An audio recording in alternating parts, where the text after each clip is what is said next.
Hello hello ఆ అంటే నేను విజయవాడ వస్తున్నాను. అవునా, నెక్స్ట్ వీక్ విజయవాడ వస్తున్నావా అయితే?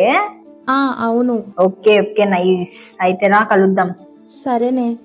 నెక్స్ట్ వీక్ ఎలా, నా బర్త్డే కూడా ఉంది, ప్లాన్ చేస్తున్నా, మంచిగా పార్టీ ఇస్తారా? ఓకేనా, మర్చిపోకు, తప్పకుండా రావాలి. వస్తానే. ఆ మీ కంపెనీలో ఏమైనా జాబ్స్ వేకెన్సీస్ ఉన్నాయా? జాబ్సా? మా ఆఫీస్ లో అయితే వేకెన్సీస్ ఏం లేవే మరి. లేవా మరి? ఎక్కడైనా ఉంటే చెప్తాలే, సరేనా? ఓకే ఓకే బాయ్ మరి. మేడం ఎవరు ఫోన్? మా ఫ్రెండ్ సార్. ఏంటండి మేడం? ఏం లేదు, పాపం జాబ్ కోసం ట్రై చేస్తుంది. జాబ్స్ ఏం లేవు కదా, మన ఆఫీస్ లో వేకెన్సీస్ ఏం లేవు కదా. జాబ్స్ లేకపోవడం ఏంటి? అంటే మన గ్లోబల్ స్టార్ లో ప్లేస్మెంట్స్ డ్రైవ్ జరుగుతుంది కదా. అవునా, ఈ విషయం నాకు తెలియదే. గ్రేట్. మీ ఇద్దరికే హాఫ్ నాలెడ్జ్, ఇంకా మీకైతే జీరో నాలెడ్జ్.